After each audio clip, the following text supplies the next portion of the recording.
ഇപ്പോൾ മോനെ സംബന്ധിച്ചിടത്തോളം IAS എടുപ്പിക്കണമെന്നുള്ള കാര്യം എനിക്ക് ആഗ്രഹമുണ്ടായിരുന്നു. ഞാൻ വലിയ കാര്യമൊന്നും ചെയ്തില്ല. ബാലരമ ഡൈജസ്റ്റ് എന്ന് പറഞ്ഞിട്ടൊരു സാധനം വാങ്ങാൻ കിട്ടുമല്ലോ, ആഴ്ചയിൽ ഒരിക്കലും മറ്റാണ് അത് വരുന്നത്. അതിൻ്റെ ഒരു 400 കോപ്പി വീട്ടിലിരിപ്പുണ്ട്. ഈ ബാലരമ ഡൈജസ്റ്റിൻ്റെ 6ാം ക്ലാസ്സിൽ പഠിക്കുന്ന കാലഘട്ടം മുതൽ ഞാനിരുത്തി ഈ ബാലരമ ഡൈജസ്റ്റ് പഠിപ്പിക്കും. 5-6 വർഷം ഇത് പഠിപ്പിച്ച് കഴിഞ്ഞപ്പോൾ ആളുടെ ഒരു വ്യൂ അങ്ങോട്ട് അപ്പാടെ അങ്ങ് മാറിപ്പോയി. മകളുടെ ഭയങ്കര ഡിഫറെൻ്റ് ആയിട്ടുള്ളൊരു സ്റ്റോറിയാണ്. അവളുടെ ജീവിതയാത്രയിൽ വലിയ കഷ്ടപ്പാട് തന്നെയായിരുന്നു. ഒരിക്കൽ 6ാം ക്ലാസ്സിൽ തോറ്റുപോയി പഠിച്ച സ്കൂളിൽ നിന്ന് അവളെ പറഞ്ഞു വിട്ടതിന് ശേഷം എന്നോട് പറഞ്ഞത് ഏതെങ്കിലും സൈക്കോളജിസ്റ്റിനെ കാണിക്കൂ, കാര്യം കൊച്ചിന് പഠന വൈകല്യമുണ്ട്. അവളെ കൊണ്ടുപോയിട്ട് മറ്റൊരു സ്കൂളിൽ കൊണ്ട് ചേർത്തു. ആ സ്കൂളിലും അവൾ അധികകാലം പിടിച്ചു നിന്നില്ല, അവിടുന്ന് പോന്നു. 3ാമത്തെ സ്കൂളിലാണ് 10ാം ക്ലാസ്സിൽ വിദ്യാഭ്യാസം പൂർത്തിയായത്. പക്ഷേ 10ാം ക്ലാസ്സിൽ വിദ്യാഭ്യാസം പൂർത്തിയാക്കി കഴിഞ്ഞപ്പോൾ മാത്സിന് തോറ്റുപോയി. പിന്നീട് എനിക്ക് അവളെ ഒരു സ്കൂളിൽ അയച്ച് പഠിപ്പിക്കാനുള്ള ധൈര്യമില്ലായിരുന്നു. പിന്നെ ഞാൻ വിചാരിച്ചു ഞാൻ തന്നെ പഠിപ്പിക്കാൻ കരുതി. അവസാനം അവൾക്ക് മെഡിസിൻ അഡ്മിഷൻ കിട്ടി. മെഡിക്കൽ കോളേജ് ചെന്നതിന് ശേഷം അവൾ ഒരു പരീക്ഷയ്ക്ക് പോലും മെഡിക്കൽ കോളേജ് തോറ്റിട്ടില്ല, ഒരു വർഷവും നഷ്ടപ്പെടുത്തിയിട്ടില്ല. മിടുക്കിയായിട്ട് അവിടുന്ന് പഠിച്ചിറങ്ങി വന്ന് വീക്കറാണെന്ന് പറഞ്ഞിട്ട് ഒരു കൊച്ചിനെ കൊണ്ടുവന്ന് തന്നു കഴിഞ്ഞാൽ മാതാപിതാക്കൾ സഹകരിക്കുകയാണെങ്കിൽ എനിക്ക് തീർച്ചയായിട്ടും ആ കൊച്ചിനെ ഒരുവിധം നല്ല നിലയിൽ എത്തിക്കാൻ വേണ്ടി പറ്റുന്നുള്ളത് നിസ്തർക്കമായ കാര്യമാണ്. അപ്പോൾ അതിനകത്ത് കുട്ടികൾ സമാധാനത്തോടെയാണ് പഠിക്കുന്നത്. മിക്കവാറും പഠിക്കുന്ന കുട്ടികളെന്ന് പറയുന്നത് ഈ ഭയങ്കര മാർക്കുകാരായിട്ടുള്ള കുട്ടികളല്ല പലരും വരുന്നത്. ഒരു മീഡിയം ലെവൽ കുട്ടികളായിരിക്കും വരുന്നത്. അവർ നമ്മൾ പീഡിപ്പിക്കുകയോട് ചെയ്തു കഴിഞ്ഞാൽ അവർക്ക് ഒരിക്കലും ലക്ഷ്യത്തിലെത്തിച്ചേരാനായിട്ട് സാധിക്കില്ല. കയ്യാലപ്പുറത്തെ തേങ്ങ പോലെ വേണമെങ്കിൽ മെഡിസിൻ, ഇല്ലെങ്കിൽ ഇപ്പുറത്തൊന്ന് വിചാരിച്ച് വരുന്ന പിള്ളേരെയും നമ്മൾ മോട്ടിവേറ്റ് ചെയ്ത് കഴിയുമ്പോൾ അവരുടെ തലയിൽ കിട്ടിയിരിക്കുന്ന ഇൻഫർമേഷൻ്റെ അടിസ്ഥാനത്തിലാണ് തലയുടെ അകത്ത് ഏത് ആഗ്രഹം പെർസിസ്റ്റ് ചെയ്യണമെന്ന് തീരുമാനിക്കുന്നത്. അത് നമ്മൾ കുറച്ച് സൈക്കോളജിക്കലായിട്ട് ഈ ആഗ്രഹം അവരുടെ തലയിൽ കയറ്റിയെടുക്കാൻ വേണ്ടി പറ്റുന്ന ചില ടെക്നിക്കുകളൊക്കെ ചെയ്യും. അപ്പോൾ അത് കഴിയുമ്പോഴാണ് അവർക്ക് ഈ ആഗ്രഹം അങ്ങ് സുശക്തമായി തീരുന്നത്. എനിക്കൊരു സ്റ്റുഡൻറ്റ് വന്നു, അവൾക്ക് എൻജിനീയറിങ്ങിന് പോകണം. ഞാൻ എൻജിനീയറിങ് നടത്തുന്നില്ല, ഞാൻ പറഞ്ഞു മെഡിസിൻ പഠിക്കാമെന്ന് പറഞ്ഞാൽ അവളെ പിടിച്ചിരുത്തി മീൻ മുറിക്കുന്നത് കാണുന്നത് പോലെ അവൾക്ക് അത് കണ്ടപ്പോൾ അവൾ വിറക്കും. മെഡിസിന് പറ്റിയ കുട്ടിയല്ല. പക്ഷെ ആ കുട്ടിയെ നമ്മൾ പഠിപ്പിച്ച് അവസാനം MBBS എടുപ്പിച്ചു. MBBS എടുപ്പിച്ചതിന് ശേഷം ENT സർജനായി. ഇപ്പോൾ മുഖത്തൊക്കെ ഉള്ള മുറിവുകളും തൊണ്ടയിലെ മുറിവുകളും ഒക്കെ ചിലപ്പോഴൊക്കെ ഇങ്ങനെ ഫേസൊക്കെ ഓപ്പൺ ചെയ്ത് സർജറി ചെയ്തിട്ട് ഫോട്ടോ എടുത്തിട്ട് ഇടുമ്പോൾ ഞാൻ ഓർക്കണം, പണ്ട് മത്തി മുറിക്കുന്നവർ പേടിച്ചിരുന്ന കൊച്ചാണ് ഇപ്പോൾ ഫേസ് സർജറി ചെയ്യുന്നത്. പല എൻട്രൻസ് ഇൻസ്റ്റിറ്റ്യൂട്ട്സ് നമ്മൾ കാണാറുണ്ട്. സിനിമയിലൊക്കെ നമ്മൾ കാണുമ്പോൾ പേടിയാവും. ഞാൻ പോയിട്ടില്ല, പക്ഷെ എൻ്റെ കൂടെ പോയ സുഹൃത്തുക്കൾ പറഞ്ഞിട്ടുണ്ട് പീഡന കാലഘട്ടമാണ് +1 +2. അത് കഴിഞ്ഞ് റിപ്പീറ്റ് ചെയ്യുമ്പോഴും പല പേരുകേട്ട സ്ഥാപനങ്ങളും പീഡിപ്പിച്ച് അപ്പം അങ്ങനെ നമ്മൾ ഓം ശാന്തി ഓശാനെയൊക്കെ കാണുന്ന സമയത്ത് നസ്രിയൊക്കെ പേടിച്ച് ഓടി വരുന്നതൊക്കെ നമ്മൾ കണ്ടിട്ടുണ്ട്. പക്ഷേ ഞാൻ കേട്ടിട്ടുള്ളത് ക്രൈസ്റ്റ് എന്ന് പറയുന്ന സാറിൻ്റെ ഈ കോളേജ് നമ്മൾ TV കാണുന്ന പോലത്തെ ഒരു കോളേജ് അല്ല. അങ്ങോട്ട് വരുമ്പോൾ അവിടുത്തെ ട്രെയിനിങ് ഭയങ്കര ഡിഫറെൻ്റ് ആണെന്ന്. എന്താണ് ക്രൈസ്റ്റിൻ്റെ പ്രത്യേകത? ഇതൊന്നും അവിടുത്തെ ട്രെയിനിങ് രീതികളൊന്നും പ്രത്യേകമായിട്ട് ഡിസൈൻ ചെയ്തതൊന്നും അല്ല. അപ്പോൾ അതിനകത്ത് കുട്ടികൾ സമാധാനത്തോടെയാണ് പഠിക്കുന്നത്. മിക്കവാറും പഠിക്കുന്ന കുട്ടികളെന്ന് പറയുന്നത് ഈ ഭയങ്കര മാർക്കുകാരായിട്ടുള്ള കുട്ടികളല്ല പലരും വരുന്നത്. ഒരു മീഡിയം ലെവൽ കുട്ടികളായിരിക്കും വരുന്നത്. അവർ നമ്മൾ പീഡിപ്പിക്കുകയോട് ചെയ്തു കഴിഞ്ഞാൽ അവർക്ക് ഒരിക്കലും ലക്ഷ്യത്തിലെത്തിച്ചേരാനായിട്ട് സാധിക്കില്ല. ഇത് അവിടെ വരുന്ന കുട്ടികളെ സംബന്ധിച്ചിടത്തോളം അവർ ക്ഷമിച്ചും സഹിച്ചും കുറച്ചൊക്കെ നിൽക്കാൻ തയ്യാറാണെങ്കിൽ സാധിക്കുമെങ്കിൽ ഞാൻ ഡോക്ടറാക്കിയിട്ട് ഇറക്കാറുള്ളൂ. ചില കുട്ടികളൊക്കെ കമൻ്റായിട്ടൊക്കെ ഗൂഗിളിലൊക്കെ ഇങ്ങനെ എഴുതിയിട്ടിട്ടുണ്ട് ഹാപ്പി എൻട്രൻസ് എന്ന്. സാധാരണ വളരെ പ്രഷറാണ് എൻട്രൻസ് പഠിക്കുന്ന സമയത്ത് ഉണ്ടാകുന്നതെങ്കിൽ ചിലർ എഴുതിയിരിക്കുന്നത് നിങ്ങൾക്ക് ഹാപ്പി എൻട്രൻസ്, സന്തോഷത്തോടെ എൻട്രൻസ് പരീക്ഷ പഠിക്കാൻ വേണ്ടി പറ്റുന്നൊരു സ്ഥാപനം എന്ന രീതിയിൽ പലരും എഴുതിയിട്ടിട്ടുണ്ട് അതിന് ഗൂഗിൾ റിവ്യൂവിൽ. പക്ഷേ സാറിൻ്റെ പ്രത്യേകത, സാറല്ലാതെ സാറിൻ്റെ വീട്ടിൽ എല്ലാവരും ഡോക്ടേഴ്സാണ്. അപ്പോൾ സാറിൻ്റെ മകനെക്കുറിച്ച് ഞാൻ ആദ്യം ചോദിക്കട്ടെ. അപ്പോൾ അദ്ദേഹം മെഡിസിൻ കഴിഞ്ഞിട്ട് IAS എടുത്ത് പഞ്ചാബിൽ ഇപ്പോൾ സബ് കളക്ടറായിട്ട് ജോലി ചെയ്യുന്ന ഒരാളാണ്. അപ്പം ആ ഒരു മെഡിസിനിലേക്കുള്ള യാത്രയിൽ കുടുംബത്തിൻ്റെ സപ്പോർട്ട് എത്രത്തോളം അത്യാവശ്യമായിട്ടുള്ളൊരു കാര്യമാണ്? വളരെ ചെറുപ്പത്തിൽ തന്നെ ഞാൻ ഏതായാലും എൻ്റെ വിദ്യാഭ്യാസം കളഞ്ഞിട്ടാണ് വീട്ടിലേക്ക് വന്നു നിന്നത്. അപ്പോൾ അതുകൊണ്ട് തന്നെ മനസ്സിൽ ആഗ്രഹം ഉണ്ടായിരുന്നു, നല്ല നിലയിൽ എത്തിച്ചു കൊടുക്കണമെന്ന് ആഗ്രഹം ഉണ്ടായിരുന്നു. പലപ്പോഴും നമ്മൾ ചെയ്യുന്ന കാര്യങ്ങളൊക്കെ ഇതുപോലൊരു ടോക്കിൽ അപ്പുറത്തേക്കുള്ള കാര്യങ്ങളായിരിക്കും ചിലപ്പോൾ ചെയ്തുകൊണ്ടിരിക്കുന്നത്. എന്നാലും നിരന്തരമായിട്ട് ഇപ്പോൾ മോനെ സംബന്ധിച്ചിടത്തോളം IAS എടുപ്പിക്കണമെന്നുള്ള കാര്യം എനിക്ക് ആഗ്രഹം ഉണ്ടായിരുന്നു. ഞാൻ വലിയ കാര്യമൊന്നും ചെയ്തില്ല. ബാലരമ ഡൈജസ്റ്റ് എന്നും പറഞ്ഞിട്ടൊരു സാധനം വാങ്ങാൻ കിട്ടുമല്ലോ.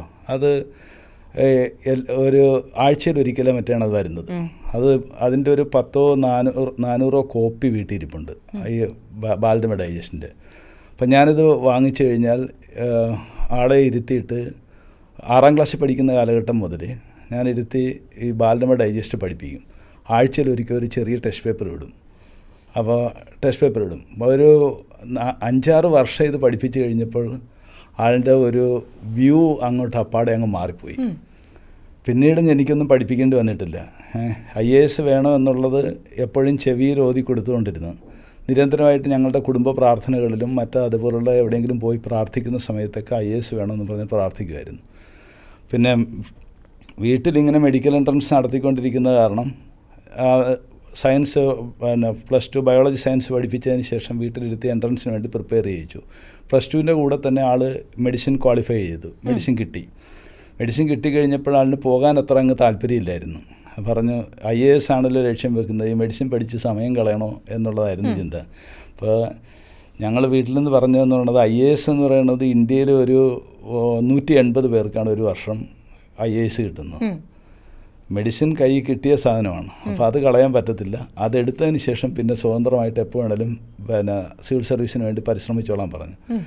അങ്ങനെ മെഡിക്കൽ കോളേജിൽ നിർബന്ധിച്ച് ചേർത്തതാണ്. പക്ഷേ MBBS പഠനം കഴിഞ്ഞ് സിവിൽ സർവീസ് കിട്ടിയതിന് ശേഷം ആൾ വളരെ സന്തോഷിച്ചു. കാര്യം IAS കിട്ടിയതുകൊണ്ട് ആദ്യം തന്നെ പട്യാലയിലായിരുന്നു. പട്യാലയിൽ അസിസ്റ്റൻറ്റ് കളക്ടറായിട്ട് ചെല്ലുന്ന സമയത്ത് കൊറോണയുടെ സമയമാണ്. ഒരു മെഡിക്കൽ കോളേജിൻ്റെ സമ്പൂർണ്ണ ഉത്തരവാദിത്വം ആളുടെ കയ്യിൽ വന്നു കഴിഞ്ഞപ്പോൾ ഡോക്ടറായതുകൊണ്ട് ആളിന് വളരെ ഈസി ആയിട്ട് കാര്യം ചെയ്യാൻ സാധിച്ചു. അത് കഴിഞ്ഞ് അടുത്തതെന്ന് പറയുന്നത് മറ്റൊരു ജില്ലയിലായിരുന്നു. അപ്പോൾ ആ ജില്ലയിലേക്ക് അവനെ സബ് കളക്ടറായിട്ട് അങ്ങോട്ട് ചാർജ് കിട്ടിയതിനോടൊപ്പം തന്നെ പഞ്ചാബിലെ ഹെൽത്ത് യൂണിവേഴ്സിറ്റിയുടെ രജിസ്ട്രാറായി. അപ്പോൾ പഞ്ചാബിലെ മുഴുവൻ ഹെൽത്ത് സിസ്റ്റവും കൺട്രോൾ ചെയ്യുന്ന ഒരാൾ എന്നുള്ള രീതിയിൽ ആളിന് പെട്ടെന്ന് മാറാനായിട്ട് സാധിച്ചു. ഡോക്ടറായതുകൊണ്ടാണ്. നമ്മൾ ആക്സിഡൻ്റിനെയാണ് നമ്മൾ പിടിച്ച് ഡോക്ടറാക്കിയത്. പക്ഷേ അതിൻ്റെ പരിണിത ഫലമായിട്ട് പഞ്ചാബ് ഹെൽത്ത് യൂണിവേഴ്സിറ്റി രജിസ്ട്രാറായിട്ട് വർക്ക് ചെയ്യാനായിട്ട് സാധിച്ചു. അപ്പോൾ നമ്മൾ എടുത്ത ഒരു ആക്ഷന് വാസ്തവത്തിൽ തെറ്റിപ്പോയില്ല. നിരന്തരമായ സപ്പോർട്ട്. പിന്നെ അമ്മയുടെ പ്രാർത്ഥന ഒത്തിരി ഉണ്ടായിരുന്നു. നമ്മൾ സാമാന്യം അത്യാവശ്യം കുഴപ്പമില്ലാതെ പ്രാർത്ഥിക്കുന്ന ഒരു കുടുംബമാണ്. അപ്പോൾ അതുകൊണ്ട് നിരന്തരമായി പ്രാർത്ഥിക്കുമായിരുന്നു. ആ പ്രാർത്ഥനയുടെ പരിണിത ഫലമായിട്ട് കൂടിയാണ് ആൾ IAS എത്തിച്ചേർന്നതെന്ന് ഞാൻ വിചാരിക്കുന്നു. മകൻ്റെ സ്റ്റോറി ഇങ്ങനെയാണെങ്കിലും മകളുടെ ഭയങ്കര ഡിഫറെൻ്റ് ആയിട്ടുള്ളൊരു സ്റ്റോറിയാണ്. എനിക്ക് അതാണ് ഒരുപക്ഷെ ഇതിനേക്കാൾ ഇൻസ്പയറിംഗ് ആയിട്ട് തോന്നിയത്. ഒരു സാധാരണ വീട്ടിലാണ്, മറ്റൊരു വീട്ടിലാണെങ്കിൽ ആ കുട്ടി ഒരിക്കലും മെഡിസിന് പോയില്ല എന്ന് കാണുന്ന എല്ലാവർക്കും അറിയാം. ആ കുട്ടി എങ്ങനെ മെഡിസിന് ചെന്ന് ഇത്രയും മിടുക്കിയായിട്ടുള്ളൊരു ഡോക്ടറായി? അതാണ് പ്രാർത്ഥനയുടെയും അതുപോലെ നിരന്തരമായ സപ്പോർട്ടിൻ്റെയും പരിണിത ഫലമായിട്ടാണ് അങ്ങനെ സംഭവിച്ചത്. അവളുടെ ജീവിതയാത്രയിൽ വലിയ കഷ്ടപ്പാട് തന്നെയായിരുന്നു. 6ാം ക്ലാസ്സിൽ അവൾ ഒരിക്കൽ 6ാം ക്ലാസ്സിൽ തോറ്റുപോയി പഠിച്ച സ്കൂളിൽ നിന്ന് അവളെ പറഞ്ഞു വിട്ടതിന് ശേഷം എന്നോട് പറഞ്ഞത് ഏതെങ്കിലും സൈക്കോളജിസ്റ്റിനെ കാണിക്കൂ, കാര്യം കൊച്ചിന് പഠന വൈകല്യമുണ്ട്, അതുകൊണ്ട് ഏതെങ്കിലും സൈക്കോളജിസ്റ്റിനെ കാണിക്കൂ എന്നൊക്കെ പറഞ്ഞിട്ടാണ് എൻ്റെ അടുത്ത് തന്നു വിട്ടത്. ഞങ്ങൾ കൊണ്ടുപോയി മറ്റൊരു സ്കൂളിൽ 1 വർഷം സ്കൂളിൽ വിട്ടില്ല. വീട്ടിൽ നിർത്തിയിട്ട് അത്യാവശ്യം ബേസിക് കാര്യങ്ങളെല്ലാം പഠിപ്പിക്കാനായിട്ട് പരിശ്രമിച്ചു. അതൊക്കെ പരാജയപ്പെട്ടു പോവുകയാണ് ചെയ്തത്. അത് കഴിഞ്ഞിട്ട് പിന്നീട് അവളെ കൊണ്ടുപോയിട്ട് മറ്റൊരു സ്കൂളിൽ കൊണ്ട് ചേർത്തു. ആ സ്കൂളിലും അവൾ അധികകാലം പിടിച്ചു നിന്നില്ല, അവിടുന്ന് പോന്നു. 3ാമത്തെ സ്കൂളിലാണ് 10ാം ക്ലാസ്സിൽ വിദ്യാഭ്യാസം പൂർത്തി ചെയ്ത്. പക്ഷേ 10ാം ക്ലാസ്സിൽ വിദ്യാഭ്യാസം പൂർത്തിയാക്കി കഴിഞ്ഞപ്പോൾ അവൾ മാത്സിന് തോറ്റുപോയി. പിന്നീട് എനിക്ക് അവളെ ഒരു സ്കൂളിൽ അയച്ച് പഠിപ്പിക്കാനുള്ള ധൈര്യമില്ലായിരുന്നു. പിന്നെ ഞാൻ വിചാരിച്ചു ഞാൻ തന്നെ പഠിപ്പിക്കാൻ കരുതി.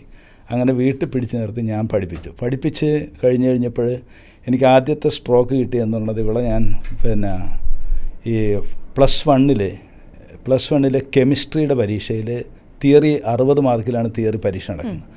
ആദ്യത്തെ പരീക്ഷയിൽ അവൾക്ക് 59 മാർക്ക് കിട്ടി ബോർഡ് എക്സാമിന്. അതോടുകൂടി എനിക്ക് മനസ്സിലായി ഇവൾക്കൊരു എക്സെപ്ഷണൽ ജീനിയസിറ്റി ഉണ്ട്, അതെവിടെയോ ഉടക്കി കിടക്കുകയാണ്. പിന്നെ അതുമേ നമ്മൾ നിരന്തരമായിട്ട് സ്ട്രൈക്ക് ചെയ്ത് അവസാനം അവൾക്ക് മെഡിസിൻ അഡ്മിഷൻ കിട്ടി. മെഡിക്കൽ കോളേജ് ചെന്നതിന് ശേഷം അവൾ ഒരു പരീക്ഷയ്ക്ക് പോലും മെഡിക്കൽ കോളേജ് തോറ്റിട്ടില്ല, 1 വർഷവും നഷ്ടപ്പെടുത്തിയിട്ടില്ല. മിടുക്കിയായിട്ട് അവിടുന്ന് പഠിച്ചിറങ്ങി വന്ന് ഇപ്പോൾ PG എൻട്രൻസിന് വേണ്ടിയിട്ട് ശക്തമായിട്ട് പഠിച്ചുകൊണ്ടിരിക്കുന്നു. നല്ല കിടിലും കൊച്ചായി മാറി അവള്. വേറെ ഏത് വീട്ടിലാണെങ്കിലും പൊട്ടി അവളെ കൊണ്ട് പഠിക്കാൻ കൊള്ളത്തില്ല. പണ്ട് ഒരാൾ എന്നോട് ഇങ്ങനെ തന്നെ പറഞ്ഞിട്ടുണ്ടായിരുന്നു, നിവേദ്യയുടെ കാര്യത്തിൽ ഈ വീട്ടിലായതുകൊണ്ടാണ് നിവേദ്യ ഇതുപോലെ ഉയർന്നു വന്നത്, അല്ലായിരുന്നെങ്കിൽ നടക്കത്തില്ലായിരുന്നു എന്ന് പറഞ്ഞു. മറ്റു കുഞ്ഞുങ്ങളെ അപ്രോച്ച് ചെയ്യുന്ന സമയത്ത് ഞാൻ എൻ്റെ മകളെ കാണാറുണ്ട്. വീക്കറാണെന്ന് പറഞ്ഞിട്ട് ഒരു കൊച്ചിനെ കൊണ്ടുവന്ന് തന്നു കഴിഞ്ഞാൽ മാതാപിതാക്കൾ സഹകരിക്കുകയാണെങ്കിൽ എനിക്ക് തീർച്ചയായിട്ടും ആ കൊച്ചിനെ ഒരുവിധം നല്ല നിലയിൽ എത്തിക്കാൻ വേണ്ടി പറ്റുമെന്നുള്ളത് നിസ്തർക്കമായ കാര്യമാണ്. പലപ്പോഴും പല പിള്ളേരുടെയും സൈക്കോളജിക്കലായിട്ടുള്ള ട്രബിൾസ് എന്തൊക്കെയാണ് പിള്ളേരെ അങ്ങ് ബ്ലോക്ക് ചെയ്ത് കളയുന്നത്. അവരാ മേഖലയിൽ നിന്നൊന്ന് സ്വതന്ത്രമാക്കി വിട്ടു കഴിഞ്ഞാൽ കൊച്ചുങ്ങൾ നമ്മൾ പ്രതീക്ഷിക്കുന്നതിനപ്പുറത്തേക്ക് പോകുമെന്നുള്ളത് പറയാനായിട്ട് എനിക്ക് 100 കണക്കിന് സാക്ഷ്യങ്ങളുണ്ട്. 1-2 എൻ്റെ മകളുടെ കാര്യം മാത്രമല്ല, 100 കണക്കിന് സാക്ഷ്യം. ഇപ്പം മകനിപ്പോൾ IAS എത്തിയത് അവൻ അത്യാവശ്യം ബ്രില്യൻ്റ് ആയിട്ടുള്ളൊരു പയ്യനായിരുന്നു. തന്നെയല്ല ഇപ്പോൾ അവിടെ ചെന്നതിന് ശേഷവും വണ്ടർഫുള്ളായിട്ടുള്ള പ്രവർത്തനങ്ങളാണ് അവിടെ അവൻ ചെയ്യുന്നത്. ഈ പ്രാവശ്യത്തെ നമ്മുടെ വായനാ ദിനത്തിന് അവനെക്കുറിച്ചായിരുന്നു ഒരു ആർട്ടിക്കിൾ മനോരമയിൽ ഉണ്ടായിരുന്നു. അവൻ അവിടെ ചെയ്തുകൊണ്ടിരിക്കുന്ന പ്രവർത്തനം അവൻ അത്ര മനോഹരമായിട്ട് പ്രവർത്തിക്കുന്ന ആളാണ്. പക്ഷെ മകളുടെ കാര്യത്തിൽ അങ്ങനെയല്ല. മകൾ വളരെ വീക്കായിട്ടുള്ള കൊച്ചിനെ നമ്മൾ പ്രാർത്ഥന കൊണ്ടും ഉപദേശം കൊണ്ടും സപ്പോർട്ട് കൊണ്ടും പഠിപ്പിക്കൽ കൊണ്ടും വളർത്തിയെടുക്കുകയാണ് ചെയ്തത്. അപ്പോൾ ഇതേ സാധനം തന്നെ നമ്മൾ മറ്റ് പല കുഞ്ഞുങ്ങളുടെ കാര്യത്തിൽ അപ്ലൈ ചെയ്യുമ്പോൾ അവരെല്ലാം നമ്മളെ ഞെട്ടിക്കുന്ന റിസൾട്ടുമായിട്ട് പുറത്ത് വരുന്ന സംഭവങ്ങൾ ഇഷ്ടം പോലെ ഉണ്ട്.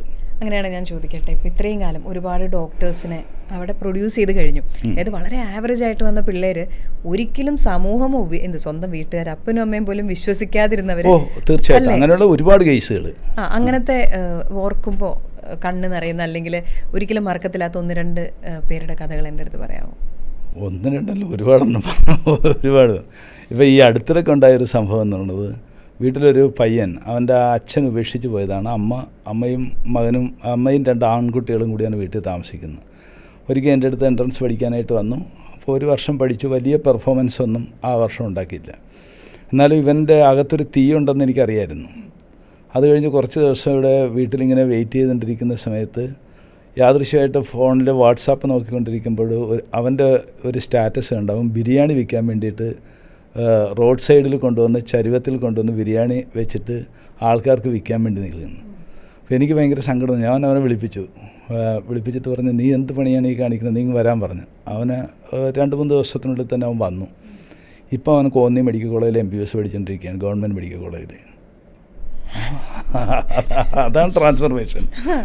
അവനിപ്പോൾ കോന്നിയിൽ MBBS ഇപ്പോൾ 3rd year MBBS government medical കോളേജിൽ പഠിക്കുന്നു. അതുപോലെ ഉള്ള ഇൻസിഡൻറ്റുകൾ, നല്ല രസകരമായിട്ടുള്ള ഇൻസിഡൻറ്റുകൾ ധാരാളമുണ്ട്. ഇവിടെ ആലപ്പുഴ തീരപ്രദേശത്ത് അഴീക്കൽ എന്നുള്ളൊരു സ്ഥലമുണ്ട്. അപ്പോൾ അഴീക്കൽ കടൽ തീരമാണ്. അപ്പോൾ കടൽ തീരത്ത് അച്ഛൻ മത്സ്യത്തൊഴിലാളിയാണ്, കടലിൽ പണിക്ക് പോകുന്നത്. അപ്പോൾ അദ്ദേഹത്തിൻ്റെ 2 പെൺമക്കളാണ്. അപ്പോൾ മൂത്ത മകളെ കൊണ്ടുവന്ന് വീട്ടിൽ ചേർത്തു.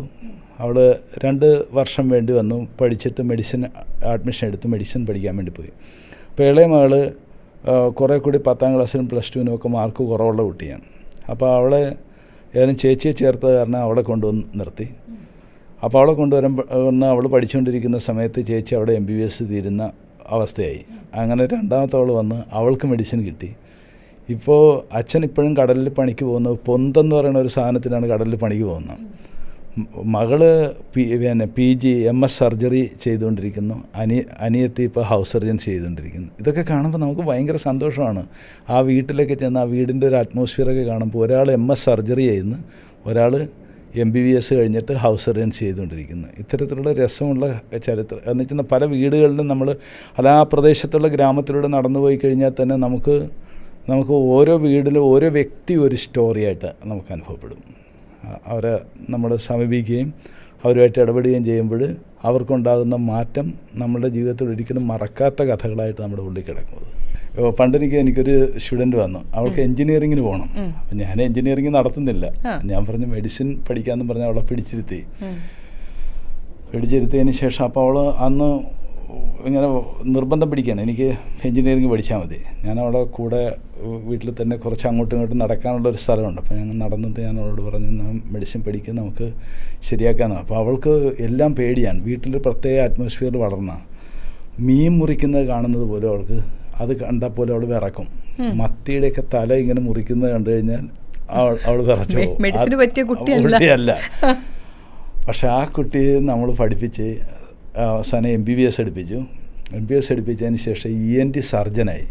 ഇപ്പോൾ മുഖത്തൊക്കെ ഉള്ള മുറിവുകളും തൊണ്ടയിലെ മുറിവുകളും ഒക്കെ ചിലപ്പോഴൊക്കെ ഇങ്ങനെ ഫേസൊക്കെ ഓപ്പൺ ചെയ്ത് സർജറി ചെയ്തിട്ട് ഫോട്ടോ എടുത്തിട്ട് ഇടുമ്പോൾ ഞാൻ ഓർക്കണം, പണ്ട് മത്തി മുറിക്കുന്നവർ പേടിച്ചിരുന്ന കൊച്ചാണ് ഇപ്പോൾ ഫേസ് സർജറി ചെയ്യുന്നത്. ഫേസും അതുപോലെ ഈ തൈറോയിഡിൻ്റെയൊക്കെ സർജറി ചെയ്യുന്നത്, തൈറോയിഡിൻ്റെ അല്ല ഈ നെക്ക് റീജിയൻ്റെ സർജറിയൊക്കെ അവൾ ചെയ്യുന്നത് എൻ്റെയൊക്കെ ഫോട്ടോ. ഇന്നും അവളെ കാണാനായിട്ട് ഒരു പേഷ്യൻറ്റിനെ ഞാനിന്ന് അയച്ചിരുന്നു, അവളെ ഡോക്ടറെ കാണാനായിട്ട്. അവിടെ ആലപ്പുഴയിലുള്ളൊരു ഒരു പ്രസിദ്ധമായ ഹോസ്പിറ്റലിലെ ENT സർജനാണ് അവൾ.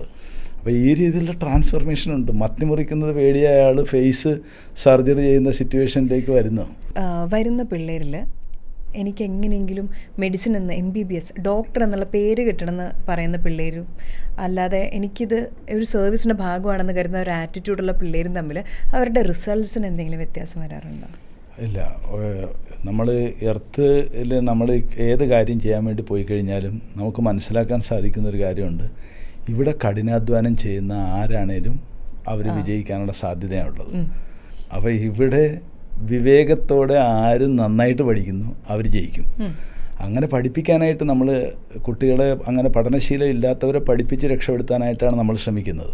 അപ്പോൾ അവർ കുറച്ച് സിമ്പതി എമ്പതിയൊക്കെ കൂടുതലുള്ളവർക്ക് അവർ നല്ല പെർഫോമൻസ് ചെയ്യുന്നു. സെൽഫിഷായിട്ടുള്ളൊരു മോട്ടോയിൽ പഠിക്കുന്നവർ മോശം പെർഫോമൻസ് ചെയ്യുന്നു. അങ്ങനെ ഒന്ന് വിവേചിച്ച് പറയാനായിട്ട് പറ്റത്തില്ല. രണ്ട് തരം മോട്ടീവ് ഉള്ളവർ ആരാണോ ഈ കൂട്ടത്തിൽ നന്നായിട്ട് പണിയെടുക്കുന്നത് അവർ കയറിപ്പോകാനായിട്ടുള്ള സാധ്യതയാണ് കൂടുതൽ കണ്ടിട്ടുള്ളത്. അപ്പോൾ ഈ 50% എനിക്ക് കയ്യാലപ്പുറത്തെ തേങ്ങ പോലെ വേണമെങ്കിൽ മെഡിസിൻ, ഇല്ലെങ്കിൽ ഇപ്പുറത്തൊന്ന് വിചാരിച്ച് വരുന്ന പിള്ളേരെയും നമ്മൾ മോട്ടിവേറ്റ് ചെയ്ത് കഴിയുമ്പോൾ അവരുടെ തലയിൽ കിട്ടിയിരിക്കുന്ന ഇൻഫർമേഷൻ്റെ അടിസ്ഥാനത്തിലാണ് തലയുടെ അകത്ത് ഏത് ആഗ്രഹം പെർസിസ്റ്റ് ചെയ്യണമെന്ന് തീരുമാനിക്കുന്നത്. അത് നമ്മൾ കുറച്ച് സൈക്കോളജിക്കലായിട്ട് ഈ ആഗ്രഹം അവരുടെ തലയിൽ കയറ്റിയെടുക്കാൻ വേണ്ടി പറ്റുന്ന ചില ടെക്നിക്കുകളൊക്കെ ചെയ്യും. അപ്പോൾ അത് കഴിയുമ്പോഴാണ് അവർക്ക് ഈ ആഗ്രഹം അങ്ങ് സുശക്തമായി തീരുന്നത്. ഒരു പെൺകുട്ടി +2 പരാജയപ്പെട്ടിട്ട് വീട്ടിൽ കൊണ്ടുവന്ന് ചേർത്താണ്. അമ്മ മരിച്ചു പോയതാണ്, അച്ഛനുണ്ട്. അവളിപ്പോൾ ഡോക്ടറാണ്. +2 തോറ്റുപോയ കുട്ടിയാണ്. +2 നമ്മൾ പാസ്സാക്കി എടുത്തതിന് ശേഷം പഠിപ്പിച്ച് ഡോക്ടറാക്കിയത്. ഇന്നത്തെ കാലത്താണ് ഞാനത് ചെയ്യത്തില്ല, അതൊരു 10-15 വർഷത്തിന് മുമ്പുള്ള സംഭവമാണ്. അപ്പോൾ അങ്ങനെ മനുഷ്യരെ നമുക്ക് രൂപാന്തരപ്പെടുത്താനായിട്ട് എല്ലാവരെയും പറ്റുമെന്ന് നമുക്ക് ഉറപ്പില്ല. പക്ഷേ അത് ചെയ്താൽ റിസൾട്ട് ഉണ്ടാകാൻ സാധ്യതയുള്ളവരെ കുറച്ച് നേരം കഴിയുമ്പോൾ തന്നെ നമുക്ക് മനസ്സിലാവും. നമ്മൾ ആ രീതിയിൽ അവരെ മോട്ടിവേറ്റ് ചെയ്ത് കഴിഞ്ഞാൽ ആ കാര്യം അവർക്ക് നടക്കും. ഇപ്പോൾ മെഡിസിന് പഠിക്കുന്ന ആളുകൾ മുഴുവൻ നേരവും പഠിക്കണം എന്നാണ് പണ്ട് തൊട്ട് ഞാൻ കേട്ടിട്ടുള്ളത്. ഇപ്പോൾ ചില ആളുകളൊക്കെ പഠിച്ച് മെഡിസിന് കിട്ടിക്കഴിഞ്ഞാൽ അവരുടെ മണിക്കൂറുകൾ വായിക്കുമ്പോൾ ഞാൻ 19 മണിക്കൂർ പഠിച്ചു, 16 മണിക്കൂർ പഠിച്ചു. പിന്നെ PGക്ക് കിട്ടിയ എൻ്റെ ഒരു സുഹൃത്ത് ഒരിക്കൽ പറഞ്ഞിട്ടുണ്ട്, ഭക്ഷണം കഴിക്കാനും ബാത്റൂമിൽ പോകാനും അല്ലാണ്ട് ഞാൻ എഴുന്നേറ്റിട്ടില്ല, ബാക്കി ഉറക്കമില്ലാത്ത ഫുൾ ടൈം. സത്യമാണല്ലേ? പറഞ്ഞിട്ടില്ല. അങ്ങനെയാണ് നമ്മളിതിന് കഷ്ടപ്പെടുന്നത്. അവരങ്ങനെ കഷ്ടപ്പെടും. അത് ചിലർക്ക് അധ്വാനം ആഘോഷമാണ്. അവർ സെലിബ്രേറ്റ് ചെയ്യാണ്. ഓരോ പുതിയ കാര്യം അറിയുന്ന സമയത്ത് അവരുടെ കണ്ണ് വിടരും, മനസ്സിൽ സന്തോഷം ഉണ്ടാകും. വേറെ ചിലർ പടാപ്പാട് വിട്ടാ പഠിക്കുന്ന. അവരെ സംബന്ധിച്ചിടത്തോളം ഇത്രയും മണിക്കൂർ ഇരുന്നെന്ന് പറയുന്നത് വളരെ വേദനാജനകമാണ്. മറ്റവർക്ക് എഴുന്നേൽക്കുന്നതാണ് വേദനാജനകം. അപ്പോൾ കാര്യം അവർക്ക് ഈ ഇൻ്റലക്ച്വൽ വർക്ക് ചെയ്തുകൊണ്ടിരിക്കുന്നവർക്ക് ഇത്തരത്തിലുള്ള കാര്യങ്ങൾ ചെയ്യുമ്പോൾ ഒരു ഇൻ്റലക്ച്വൽ ബ്ലിസ് എന്ന് പറയുന്ന ഒരു അവസ്ഥ കിട്ടും. അത് കിട്ടിക്കഴിഞ്ഞാൽ അയാൾ ജീനിയസായി മാറും. ഇൻ്റലക്ച്വൽ ബ്ലിസ് കിട്ടിക്കഴിഞ്ഞാൽ അപ്പോൾ വായിക്കുമ്പോൾ ഓരോ പോയിൻറ്റും വായിച്ച് കഴിയുമ്പോൾ പുതിയ പുതിയ കാര്യങ്ങൾ അറിഞ്ഞു കഴിയുമ്പോൾ അവരുടെ മനസ്സിൽ നമ്മൾ പറയുന്ന ലഡു പൊട്ടുക എന്ന് പറയുന്നത് അതിങ്ങനെ പൊട്ടിക്കൊണ്ടേയിരിക്കും. പുതിയ പുതിയ കാര്യങ്ങൾ കേൾക്കുമ്പോൾ അത് അവർക്ക് കൂടുതൽ അവരെ നറിഷ് ചെയ്തുകൊണ്ടാണ് ഇരിക്കുന്നത്. അവരെ നറിഷ് ചെയ്തുകൊണ്ടിരിക്കും, അവരെ എംപവർ ചെയ്തുകൊണ്ടിരിക്കും. അതുകൊണ്ട് അവർക്ക് അത്രയും മണിക്കൂർ ഇരിക്കുന്നത് ഒരു വലിയ ഭാരമായിട്ട് അവർക്ക് ഫീൽ ചെയ്യത്തില്ല. അപ്പോൾ അങ്ങനെയുള്ളവരാണ് സാധാരണഗതിയിൽ മെഡിസിന് പോകുന്നത്. പലപ്പോഴും നമ്മുടെ കുഞ്ഞുങ്ങളെ നമ്മുടെ ആ അവസ്ഥയിലേക്ക് ട്രാൻസ്ഫോം ചെയ്തെടുത്താലേ അവർ വിജയിക്കത്തുള്ളൂ. കോമ്പറ്റേറ്റീവ് എക്സാമിന് ജയിക്കണമെങ്കിൽ, ഒരു മത്സര പരീക്ഷയിൽ ജയിക്കണമെന്നുണ്ടെങ്കിൽ അവർ ആ ലെവലിൽ എത്തിയാൽ മാത്രമേ അവർക്ക് ജയിച്ചു പോകാൻ പറ്റത്തുള്ളൂ. അല്ലാതെ തട്ടിക്കൂട്ടി പഠിച്ചിട്ട് പോയിട്ട് ജയിക്കുക എന്നുള്ളത് നടക്കില്ല. അങ്ങനെ ഒരുപാട് ഡോക്ടർമാരെ ഇനിയും സമൂഹത്തിന് കൊടുക്കാനായിട്ട്, അതായത് സാമൂഹിക പ്രതിബദ്ധതയുള്ള ഒരുപാട് ഡോക്ടർമാർ അവിടുന്ന് പോയവർ അങ്ങനെയാണ്. അവർ പൊതുവെ അങ്ങനെയാണ്, പൊതുവെ സാമൂഹ്യ പ്രതിബദ്ധതയുള്ളവരാണ്. എക്സംഷൻസ് ഉണ്ടാവും. യേശുവിന് പോലും യൂദാസിനെ നന്നാക്കാൻ പറ്റിയില്ല. 12 പേരിൽ 11 പേര് ഓക്കെ. അപ്പോൾ യൂദാസിനെ നന്നാക്കാനായിട്ട് അത് നമുക്ക് വേണ്ടിയിട്ടാണ് യേശു അങ്ങനെ ഒരാളെ ഇട്ടിരിക്കുന്നത്. കാരണം എല്ലാവരും അങ്ങ് നന്നാക്കി കളയുമെന്ന് നമ്മൾ ചിന്തിക്കാതിരിക്കാനാണ്. പക്ഷെ എന്നാലും ഒന്നേ ഉള്ളൂ. അപ്പോൾ അതുകൊണ്ട് നമ്മൾ എല്ലാവരെയും നന്നാക്കും, എല്ലാവരുടെ അടുത്തു നിന്നും തിരിച്ച് സ്നേഹം വേണം എന്നൊന്നും നമ്മൾ ചിന്തിച്ചു കഴിഞ്ഞാൽ കാര്യം നടക്കില്ല. അതിനൊക്കെ ഈ പറഞ്ഞ മാസ്റ്റർ തന്നെ ആ അവസ്ഥയിലാണ്.